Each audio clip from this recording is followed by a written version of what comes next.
hope you understand that. It's the self-renunciation that's the key to this whole thing. Hoffer also says that the true believers are eternally incompetent and eternally insecure. Well, that's quite a statement. I know from my own experience, in my years of communicating concepts and conducting seminars, that I've run into them again and again.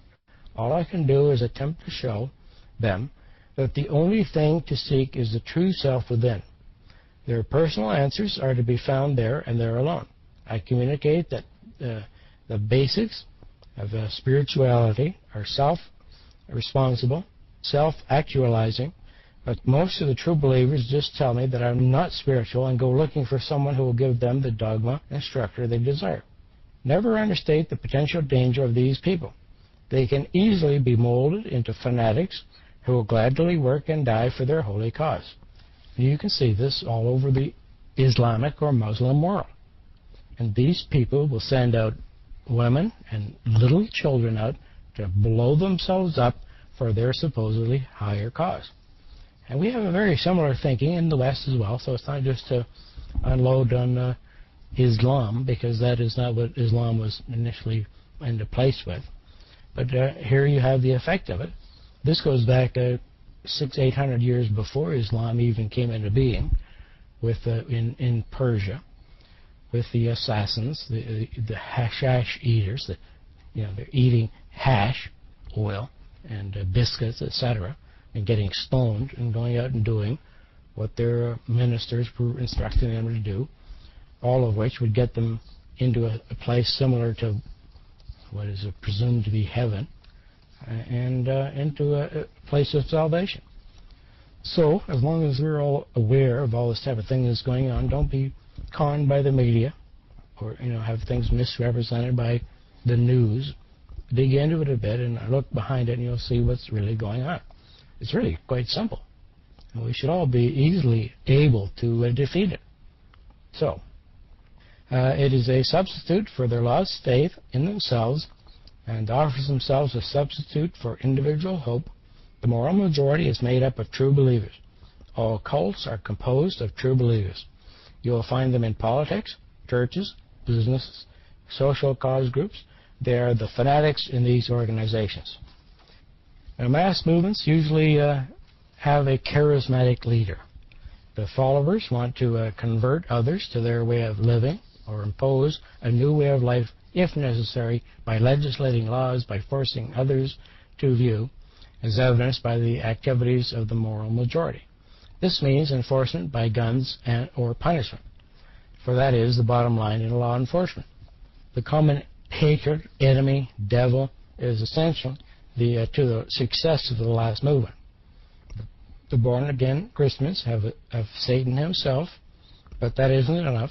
We added the occult, the New Age thinkers, lately those who oppose their integration of church and politics, as evidenced in their political re-election campaigns against those who oppose their views. In revolutions, the devil is usually ruling power or aristocracy. Some human potential movements are far too clever to ask their graduates to join anything, thus labeling themselves as a cult. But if you look closely, you'll find that the devil is anyone and everyone who hasn't taken their training. There are mass movements without devils, and they seldom attain major status.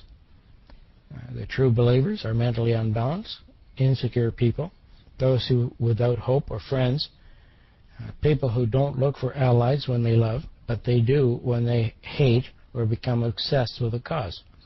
And those who feel a desire for a new life, a new order, feel the old ways must be eliminated before the new order and the new world order is coming upon every one of you very quickly, primarily through the American mass media, but also through the Western mass media in general.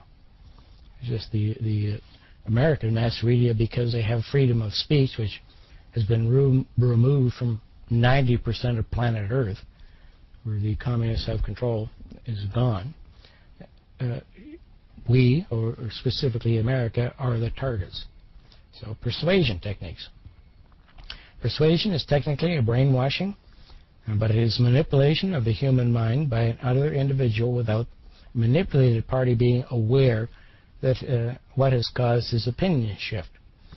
I only have time to very basically introduce you to a few of these thousands of techniques in use today, but the basis of the persuasion is always to access your right brain.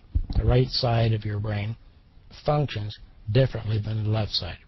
The left half of your brain is analytical and rational. The right side of your brain is creative and imaginative, and that is absolutely correct, and it's been proven by the modern mechanisms we have to gauge the brain functions. This is overly simplified, but it makes my point. The idea is to distract the left brain to keep it busy.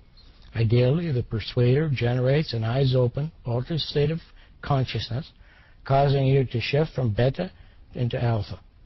This can be measured on an ectopograph machine. First, let me give you the example of distracting the left brain. Politicians use these powerful techniques all the time. Lawyers use many variations, which I've been told they call tightening the noose. Assume that the moment you are watching a politician give a speech, first, he may generate what is called a yes set. These are statements that will cause the listeners to agree. They might even unknowingly nod their heads in agreement. Next come the truisms. These are usually facts that could be debated, but once a politician has the audience agreeing, the odds are that in the politician's favor that the audience won't stop to think for themselves, thus continuing to agree. Last comes the suggestion. This is what the politician wants you to do, and since you have been agreeing all along, you could be persuaded to accept the suggestion. And this is the point of the whole 20 pages of discussion here. Just cut that out and write it in your daybook or somewhere else. That is the nuts and bolts of it.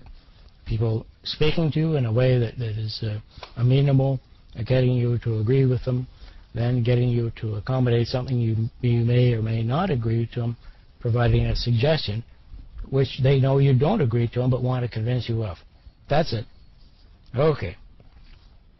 And I think you've all heard that before, but you might be also wise to what are called embedded commands. As an example, on keywords, the speaker would make a gesture with his left hand, which research has shown is more apt to affect your right brain.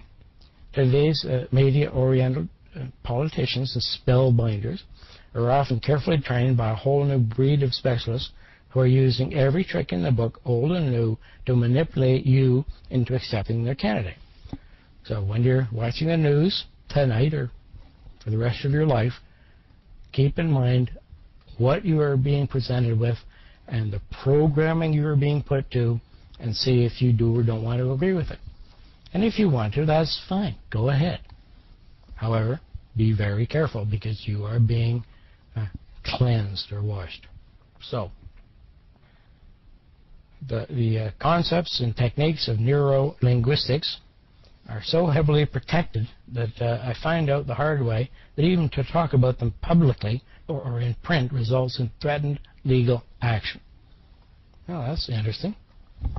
Some group are so afraid of having people understand how their minds are being manipulated, they might sue. In this case, it was Dick Sutton.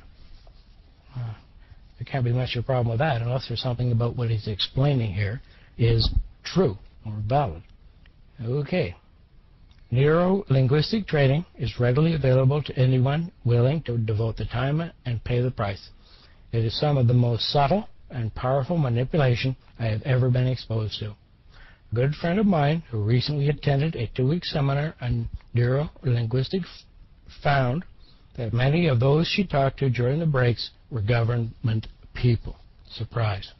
Another technique that I'm learning about is unbelievably slippery. It is called an interspersal technique, and an idea that is to say, with words, but plant a subconscious impression of something else in the mind of the listener. You're using words, but you're trying to put an impression